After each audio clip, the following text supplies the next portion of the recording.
You want to sit here or there? I'll sit here. Okay. Do whatever you gotta do. I'm not gonna stand. Oh no. You gonna stand? You know what? Actually, you have to stand. Here, I'll scoot over. You can sit right in the middle. Okay. Hello. I'm Matt. I'm an addict. Hey, Matt. Bear with me. I'm Hi, nervous and I'm a rambler. So anyway, no, I'm grateful to be here. Grateful to be clean.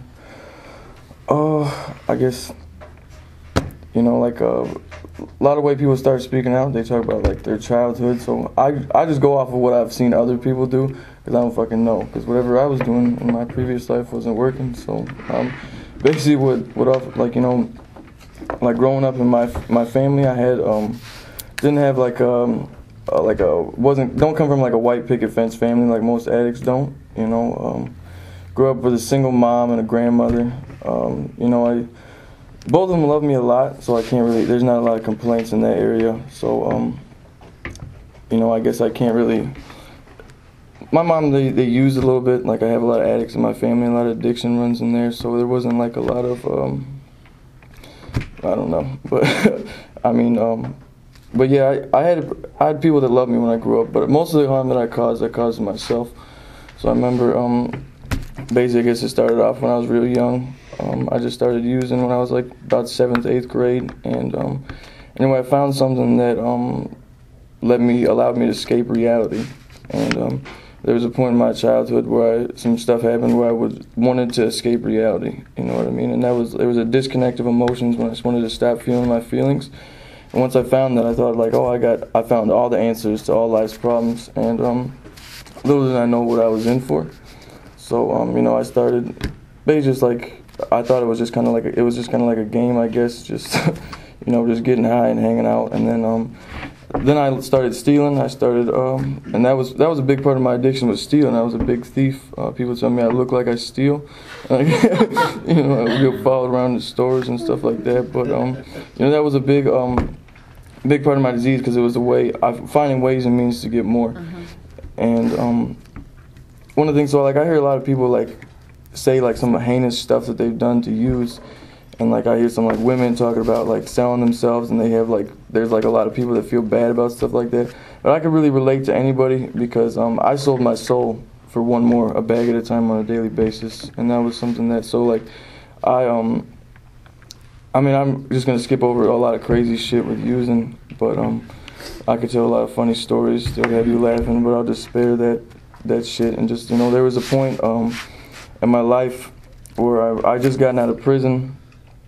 I was in a crack house. My ankle monitor was going off. I had GPS because I had an escape charge previously, so it was not a good situation.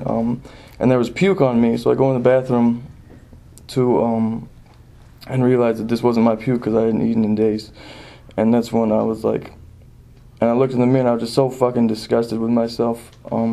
My story isn't like, I didn't get clean, like basically everyone I knew in my life had given up on me at that point. I remember, because it was better that they did, because I was, you know, like, I remember one of the most painful things I ever had was my sister looked me in the eyes and was like, I wish you would just die, because I'm tired of watching you kill yourself slowly, and I know it's inevitable and I know it's going to happen. So I wish it would just happen now, and you know that I can't do anything for you. And that was I'm her baby brother, so that was like I know, I was just looking about the fucking amounts, the large amounts of harm that I caused people in my life, and looking at most of all the harm that I caused myself, like spiritually and emotionally and mentally. I put myself through a lot of stuff. I mean, like, I think one of the things like addicts we get in here, like we get like all this guilt, pain, shame, pain, and guilt they talk about for the stuff that I've done, but we don't really focus on what we've done to ourselves enough. And I got clean not because somebody wanted me to get clean, not because I wanted some like fancy car, or like I wanted some like nice house to be married, or all this goofy stuff. I got clean because I wanted, every day that I woke up, I wish I wouldn't have woken up, and every day I went to bed, I was hoping that I wasn't going to go wake up in the morning. And that's what got me realizing that I have a problem, and it might just be the drugs. And, you know, obviously it was. That's why I'm here. So, but, you know, eventually it was, I never thought that was, accepting the fact that I was an addict was something that was, it was relatively easy to do when the denial was lifted and I came into the program. And these people, I would be like, these people, I got clean going to the Joliet meetings in the Harvey 100 Club, and I was like, as my sponsor comes from out there, and my sponsorship lines from like Recovery in Maywood, they're all like a bunch of older guys, and I was young, and I was like, well, there was drugs they used were different than mine, except for my sponsor used the same drugs as me, but I was like trying to find something to identify with. Like the first meeting I walked into, I'm like, the first thing that comes to my head, like, I don't belong here. And then my sponsor's wife now, she's got like 21 clears. She's like, baby, welcome home, you right? And I was like, as I'm thinking, like, fuck, I don't belong. This isn't for me. But like I said I wasn't addict because I didn't do the particular type of drug, and then I did that drug. And I said I'm not addict because I didn't shoot up this drug, and I shot up this drug. I'm not addict because I don't smoke this one, and then I did that one. And then I'm like, I'm not addict because I just like to party. And, but like the literature about, despite all the evidence that it was destroying my life and I had no power, like control, there was no control, like the literature about control being impossible the moment it was suggested for me. I remember getting out of prison, I had every good intention in the world to stay clean. I was like, I'm not gonna fucking live like this anymore. I'm not gonna hurt people. I had all these people like in my corner again, like, oh wow, like, because I was I was a high school dropout. I got kicked out. I went to prison in high school. I was charged as an adult, got locked up, but I got a GED in there. I started taking some college crap, and I was like I broke a record. In prison for like the highest score of GD, and my family was like, oh, that's awesome. Like, well, it's kind of like winning a beauty pageant in West Virginia. There's not a lot of competition, but so I always sell myself short. You know what I mean? Like I can always find some way to beat the fuck out of myself, and I can't ever like focus on something good that I do, and that was something that I did. So I was always stuck in that pattern of never being good enough for anything, and so got out of prison with all these good intentions, and used like 4 days later. And I'm like, in my life, I just remember like the disease just picked up right back where it left off, and I saw how quickly like what what happened, and I tried like a couple of things. I tried like the psychiatry thing, and they medicated me, and I was like, and that script was gone quickly, and that didn't work at all. And I tried I tried various different religions. I went to all these like different. My father's family, they're Russian immigrants, they're Hebrew, so I tried going I tried that way, and my mom, they're Italian, so they're Catholic, so I tried doing that, and none of that shit worked for me. And then I go into a meeting, and I hear that's actually one of the readings they read every single time they open a meeting, is we tried countless methods, and none of them were sufficient for us. But coming to Narcotics Anonymous, one of the first things I realized is like how the acceptance that I got from people when I came in there that loved me unconditionally, and I had no fucking idea how somebody could love somebody like me. Like a dope fiend like me, I was disgusting. There's some people that wouldn't, you know what I mean? But just like I was just totally broken inside and powerless, and that's how I discovered like the I can't but we can of the program, where it was like so I got this sponsor. It was real cool. I actually picked my sponsor for like a weird reason.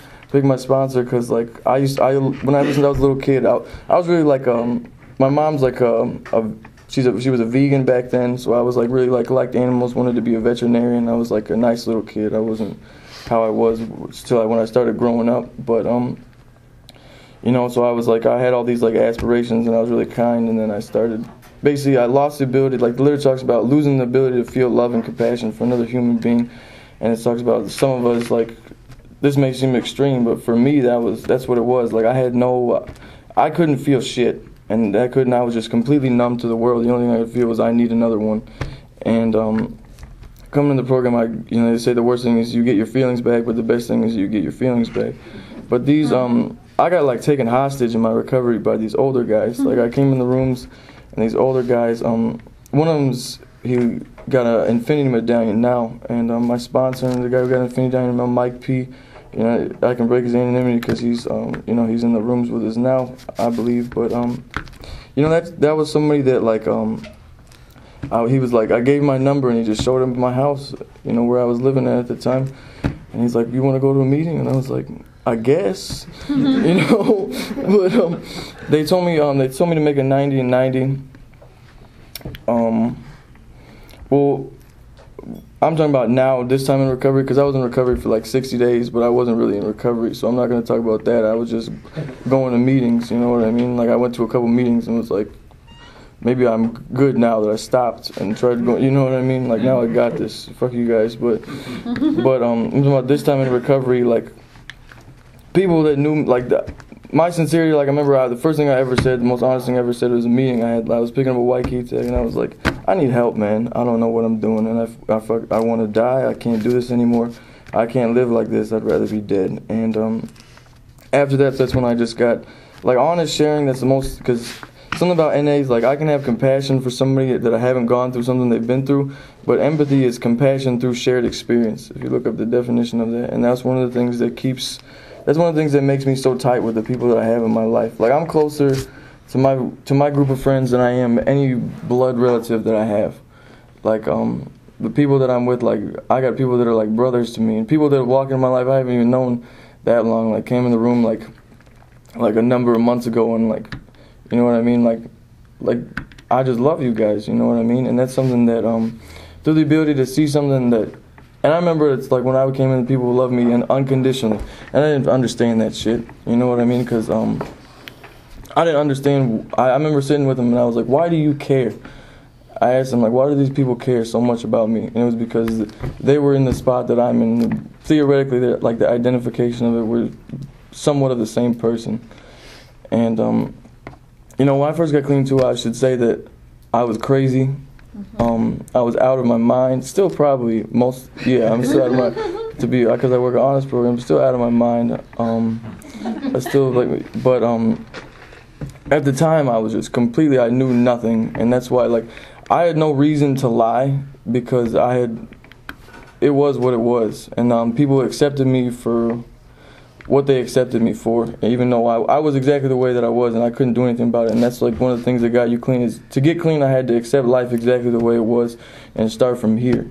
Like, I couldn't, I want to change this and change that and use this to justify this and rationalize that. I just had to accept it. It was what it was, and I just had to get clean from this point here. And I don't know if it sounds almost like superficial to say this is the best thing that I've ever did, because I don't know I couldn't think of anything else that I've ever done that was anywhere near as good to this, you know, to making that decision to, you know what I mean, surrender the program of Narcotics Anonymous. Like, working steps, I started working steps early in recovery during I was making a 90-90. I remember I had, like, this is the first experience I had with step work. I had 55 days clean. I was working 50 hours a week, and I was making a 90-90. So I would get on the bus at 6 in the morning, go to work, get home, go to a meeting, go home, and go to sleep, and do it every day. And on the weekends I would socialize and do this with members of NA, but every day it was the same.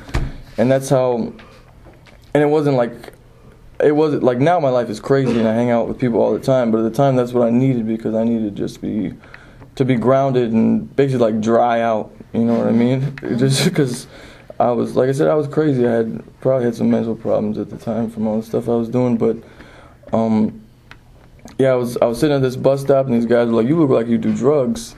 You want some?" And I was like, and the thing that popped in my head was, the part of the literature was says we cannot use drugs and live.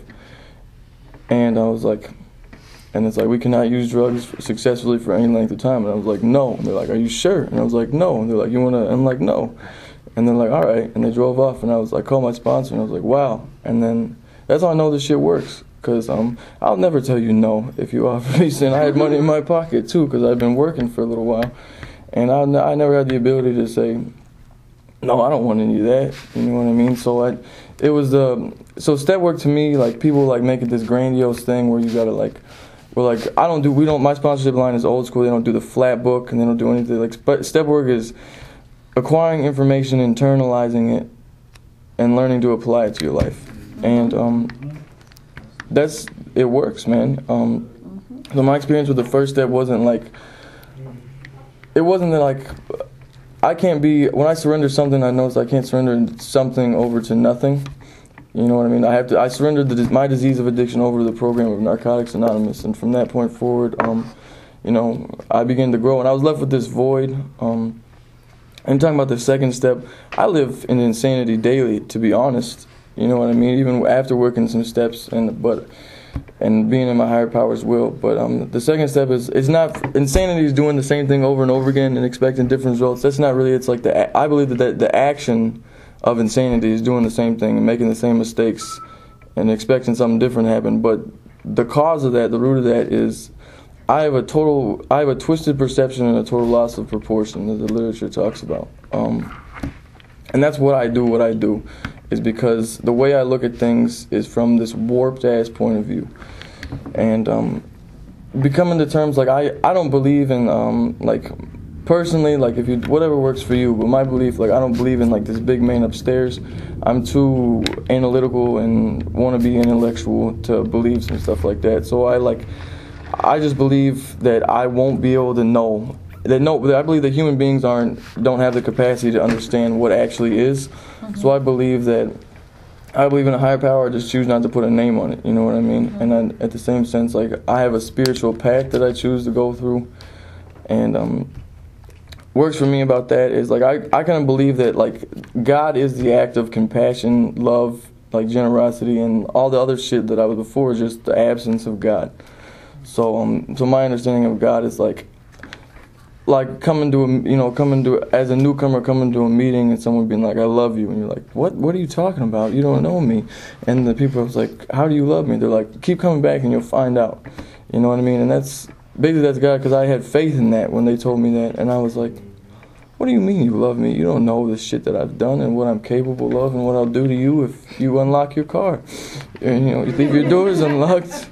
But that was I can't stress enough how, like, the people in my life, but, like, there's got to be, I know that there's something, because the people in my life, or everyone that's in my life is in my life for a reason. Like, I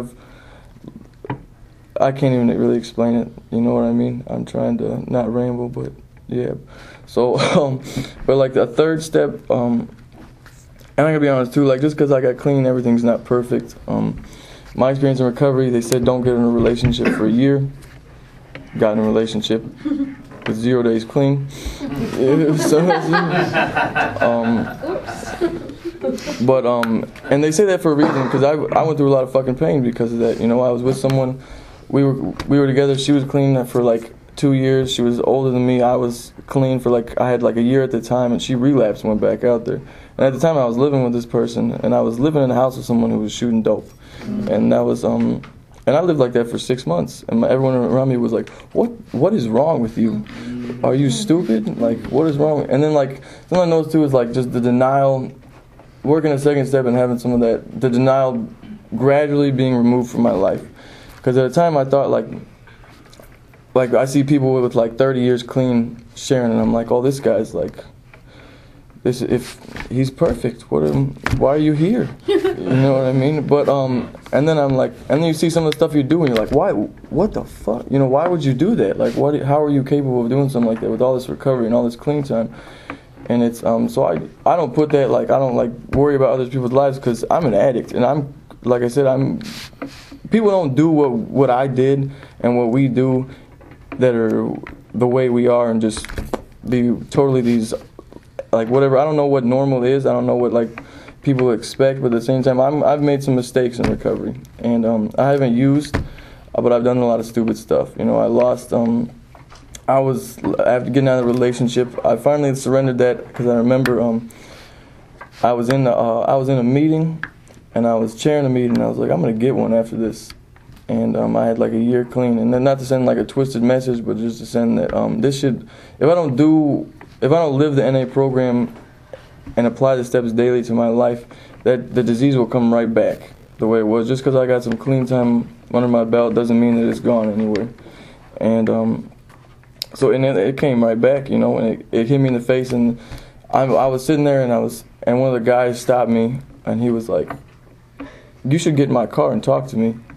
And I got in his car and talked to him, and I just broke down, you know what I mean? And that's something that, being able to feel something too, being able to feel the pain is something that, I'd rather be able to be sad and have the ability to lose something than not have anything and be dead, because I don't know what that's like, you know what I mean? So I know that you will go through some stuff clean. Everybody has their turn, and I a lot of times I have this problem where I'll see you going through something and I'll be like, oh, you just need some acceptance and you just need to trust in your higher power and blah blah blah. But like, it's fine and dandy and easy to do that until it's your turn. You know what I mean? Until it's your turn to go through some shit and experience life on life terms, it's real easy to be like, oh, you just need to call your sponsor and talk to him about it. You don't need to share that in me.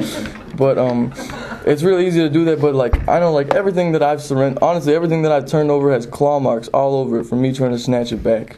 Like working a third step, just trying to surrender. That was probably the hardest step that I worked, was the third step. Because for one, I got almost to finish my third step. I was about to go over with my sponsor, and I woke up, and I'm like, there's no fucking God.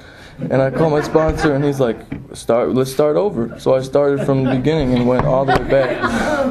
And but I did that with willingness, because I know, like, I'm not planning on going anywhere. You know, the literature, I hit this stage where, like I said, I lost my job. I was, at the time, I was in a relationship with someone for a year. I was like, had all this projected fantasies of the way shit was gonna turn out, and it didn't. And then I'm jobless, penniless, and I'm like, it's over with. I might as well cop.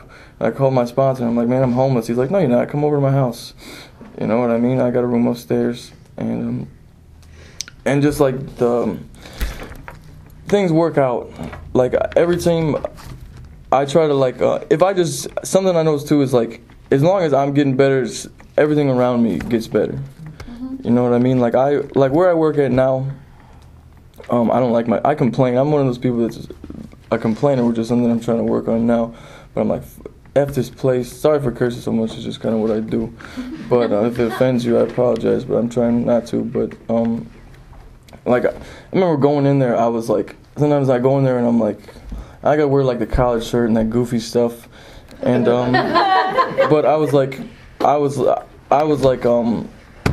if I would have walked in here 2 years ago, I would have been like, can I use your bathroom? And they would have been like, no. You know what I mean? So sometimes I forget like how to be grateful. It's like, I'm in a place where people were like, and I got 3 felonies. I can't be that picky, and I make pretty decent money. You know what I mean? So something about like addicts is that I want more. I want like this awesome like I haven't had a license since I've been clean. I still don't have a license. And I'm like, why don't I have a license? People are driving and blah, blah. And I'm like, because I can't get a fucking license because I have to keep going to court and pay this money off.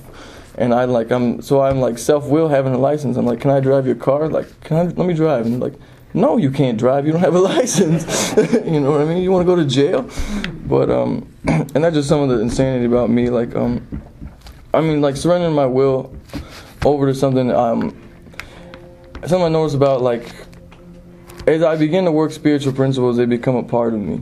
Like, they become a part of who I am as I apply them to my life. Like, I'm nothing like the person that I was. And it's not just because a lot of it has to do with having these masks removed from my life. But, you know, I'm working a 4-step now, so I'm especially crazy adding stuff to a 4-step while I'm writing on a 4-step. Like, so like, I mean, I've done some stuff that I'm not proud of in recovery too. Like, you know, I had 6 months clean. I got in a fight at a gas station with somebody, and I was on parole. I slept with a newcomer when I had not that long ago. You know, I've done some stuff that I shouldn't have done that I'm not real proud of. But at the same time, is progress. They say progress, not perfection. Like, something I noticed about me is I'll make a mistake, but I won't make the same mistake twice. And that's, for me, that's what recovery is about. Like, I won't go in those places. Like, I was with people at work one time. They're like, you want to go to the bar? I'm like, no, I'm not gonna. Certain mistakes that I won't make. You know what I mean? Because I know how. Like my sponsor says, an intelligent man learns from his mistakes. A wise man learns from somebody else's mistakes. So there's certain stuff I won't do. Like one of the things I did, I went a week without going to a meeting just to see what would happen. and I didn't, and like I was like, I'm fine. And I got to a meeting, I'm like, oh my God, I needed a meeting. You know what I mean? So something that, and like one of the things right now I'm working on this 4-step, and I have like, one of my masks is that I try to act like I'm like, I act real goofy. Like if you hang out with my friends, like I say like heinous stuff that's funny, and we're like always joking around. But there's like a lot of times when I'm like that, it's because I got a lot of fucking pain on me, and that's one of the faces I put on. I used to put on a face where like, I'll like there was a lot of masks that I wear, and as I removed these, I realized I've grown to know the person that's removing these, is the best way I could put it. As I start to drop stuff off of my life, the identifications and the thoughts that I have of myself, I start to look at who's really under all that stuff. And as doing that, I realized, like, damn, I don't even like this person. And so that's when as I apply the spiritual principles, they become a part of who I are. You can't work steps and not become a different person. There's something I can't work a program of Narcotics Anonymous and not get better. I cannot work a program of Narcotics Anonymous and not get better. But I can't work these steps honestly and genuinely and try my best to apply them in my life and not become a better person. I'm glad that I have, because I couldn't stand to be in a room myself alone. Like a lot of things about the fourth step that you got to go over. There's a lot of, I know addicts in particular, there's a lot of pain. I mean, one of the first things I connected with somebody at a meeting was, when I was a kid, I was sexually molested. So that's one of the things that I'm working on. This fourth step is like, and I just had to share that in the room, so it's because I had to let somebody else know, because a lot of times I'll stay stuck with stuff like this in my head, and I'll use it to, like I said, I use it, a step work sometimes as a flogging stick to just beat myself up and think about how awful I am and lately I'm trying to do is take a moral and searching fearless inventory of my rights and the things that I do correctly. And I don't always come correct. Most of the time I don't, but I try to, and that's what counts. Like I was at one of the things I know, I lied to my boss one time. I was like, because I was hanging out with my friends at like 4 a.m. at a Steak and Shake after a meeting. We were hanging out after a meeting, and then it was like 4 a.m. We're like, oh crap, I gotta go to work tomorrow. So I called in. I'm like, yeah, I'm sick. I can't come in. And then I called him. I'm like, I lied to you. I just was up too late, and I don't want to come to work. And then he's like, wow, I really respect you for saying that. And I was like, oh shit. Like I had like this, but doing the right thing for the right reasons. Like when I did that, that was something that I was like, I'm like, why is this? Sometimes like if you work spiritual principles, if you apply spiritual principles to your life, sometimes they'll apply themselves when you don't want them to. Like sometimes sometimes I'm in a situation where I want to snap. Like my roommate stole my shorts, and I was seeing him wearing my shorts, and I was like, what are those, man? And he's like, oh, these are mine. And I look and I can't find mine. I'm like, this mother. And I was like, oh, I realized like, oh, he just what happened when he lost some of his laundry, he poured bleach in his stuff because he's an idiot.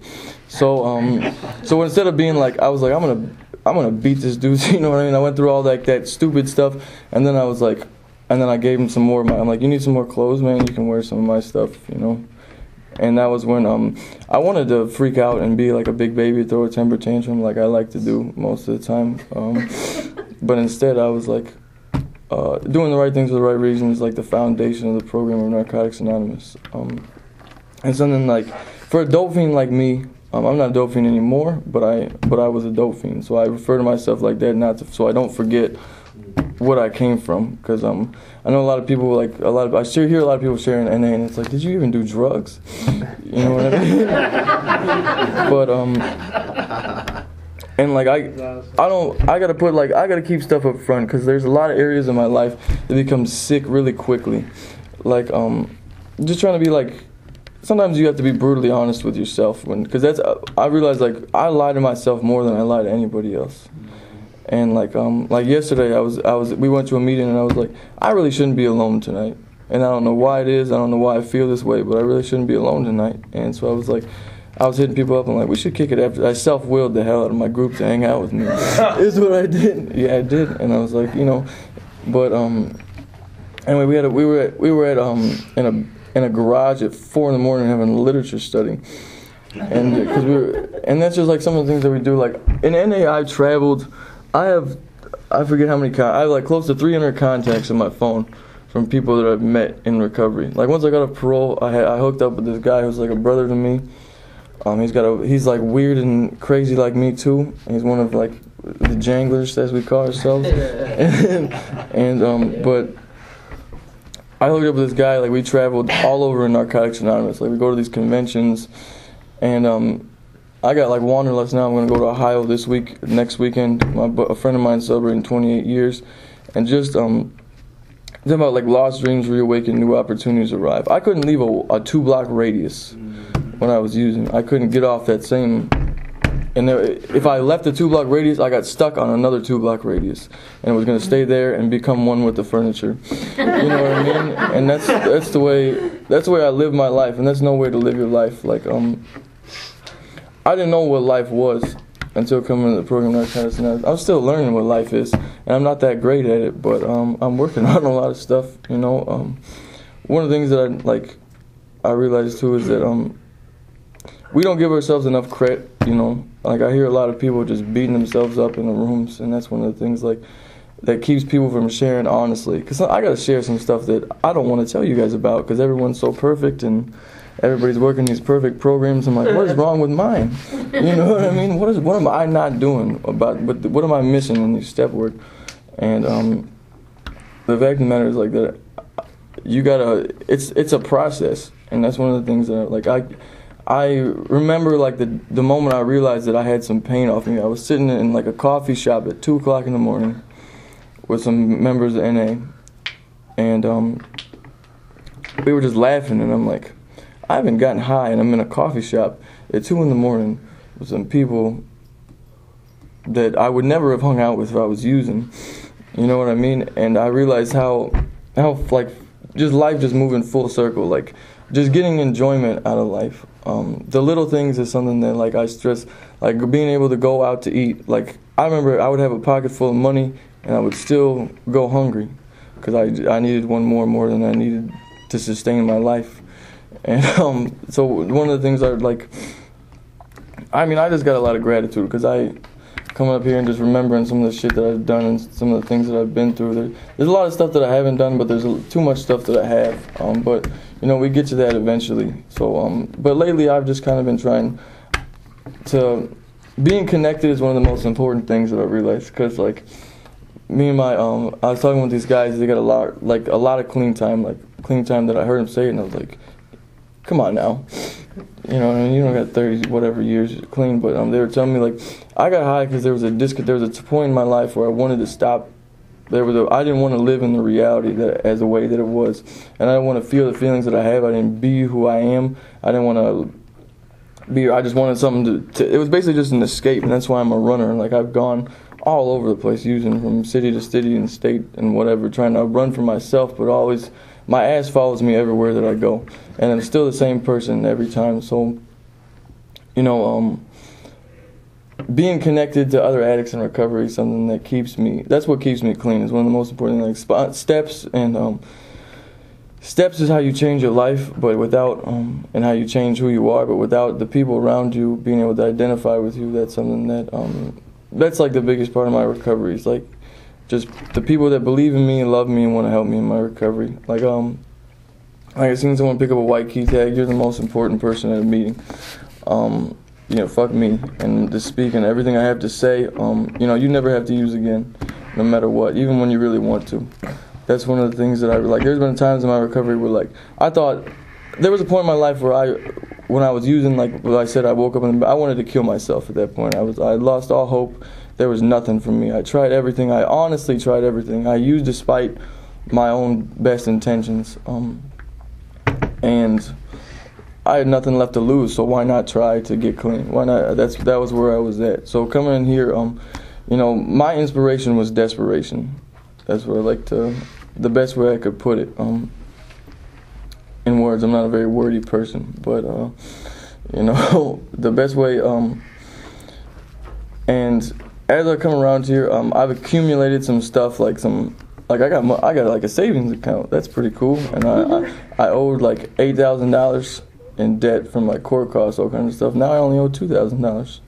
But you know, like I said, I've also done a lot of really awful stuff that I wish I wouldn't have done. It wasn't like go to jail or like people would like question my morality kind of stuff, but I still done some bad stuff that I wish that I wouldn't have. But at the same sense, I'm not perfect, but at the same time, like, despite every obstacle, everybody that think that I couldn't, despite every statistic and something that you want to say about somebody, I haven't gotten high in 2 years and 2 months, and You know, as long as I keep coming and doing what I've been doing, I'll stay that way. And you're looking at your watch, so I'll shut up and keep going. Thanks, man. Thanks, man.